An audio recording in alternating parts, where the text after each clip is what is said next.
दोस्तों, आज हम पढ़ने वाले हैं सिकल सेल एनीमिया, जो कि है मेंडेलियन डिजीज के अंदर ऑटोसोमल रिसेसिव डिसऑर्डर, यानी कि ये ऑटोसोम पे प्रेजेंट होता है। Gene located on chromosome number 11, chromosome number जो 11 है, इस डिजीज का जीन उन पर प्रेजेंट होता है। पॉइंट म्यूटेशन, यानी कि जीन में एक पॉइंट म्यूटेशन होने के कारण ये डिजीज होती है। अब सिकल सेल एनीमिया में होता क्या है, 2 टाइप्स के जीन होते हैं, HbA एंड HbA। ये रिस्पॉन्सिबल है नॉर्मल RBC के लिए।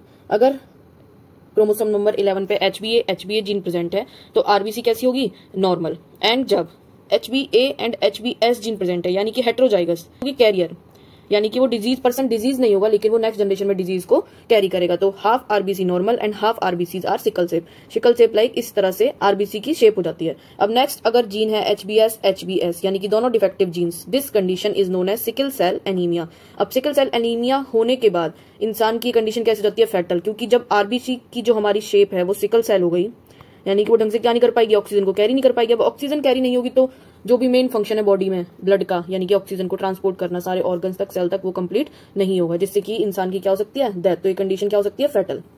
अब ये होती कैसे है, जब एक नॉर्मल जीन होता है, नॉर्मल जीन के अंदर क्या होता है, इस तरह से ये डीएनए की हमारी स्ट्रक्चर है, तो 5 प्राइम टू 3 प्राइम इस तरह से स्ट्रक्चर होती है। यहाँ होता है GAG, ये न्यूक्लियोटाइड प्रेजेंट होते हैं। अब इसका अपोजिट यानी कि टेम्पलेट स्ट्रैंड, तो टेम्पलेट स्ट्रैंड के अंदर क्या होता है, इसका अपोजिट होगा।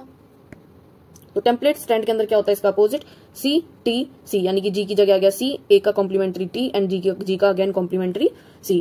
ये कंडीशन होती है नॉर्मल जीन में, HbA जीन में। अब इसमें क्या होता है कि जब mRNA बनता है, हमारा ट्रांसक्रिप्शन होता है, mRNA बनता है, mRNA में बनने में क्या होता है, जो इसके कॉम्प्लीमेंट्री टेम्पलेट स्ट्रैंड के कॉम्प्लीमेंट्री बनेगा हमारा mRNA। तो mRNA बनने में क्या होता है, C का कॉम्प्लीमेंट्री G आ जाता है, T का complementary A and again C का कॉम्प्लीमेंट्री G। तो ये कंडीशन आती है। इस कंडीशन में जब आगे ट्रांसलेशन होता है, यानी कि प्रोटीन का फॉर्मेशन होता है, ट्रांसलेशन में क्या होता है, 6th पोजीशन पे, चेन की 6th पोजीशन पे क्या बनता है, glutamic acid at 6th position of beta chain of haemoglobin.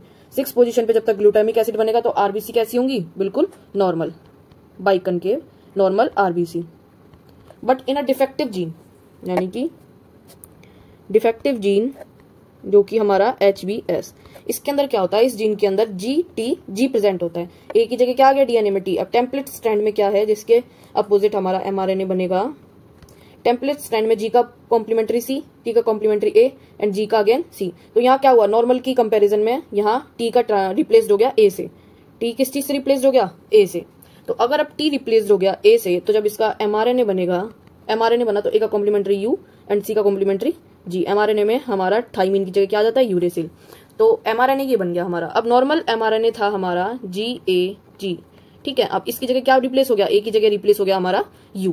अब इसका जब ट्रांसलेशन होगा, ट्रांसलेशन में 6th पोजीशन पे ग्लूटामिक एसिड ना बन के हमारा बनेगा वेलिन। अब वेलिन बनने से क्या होगा, 6th पोजीशन में चेंज हो गया, तो इसकी RBC हो जाएंगी सिकल शेप्ड एबनॉर्मल RBC, जो कि क्या करेंगी, ऑक्सीजन को कैरी नहीं कर पाएंगी, जिससे कि इंसान की क्या हो सकती है, डेथ। तो ये सिकल शेप्ड RBC बन जाएंगी इसमें। अब इसमें क्या हुआ, हीमोग्लोबिन चेन, ये हीमोग्लोबिन चेन है, इसकी 6th पोजीशन पे तो चेंज हुआ है। तो इसकी 6th पोजीशन पे चेंज होने से क्या हुआ, ये हुआ एक क्वालिटेटिव डिजीज, यानी कि हीमोग्लोबिन की चेन की क्वालिटी में डिफरेंस हो गया, क्वालिटेटिव डिजीज। हीमोग्लोबिन की चेन कैसी हो गई, डिफेक्टिव हो गई, जिसकी वजह से RBC की शेप्ड कैसी हो गई, sickle shaped. So this is the sickle cell anemia. If you like the video, please like and subscribe.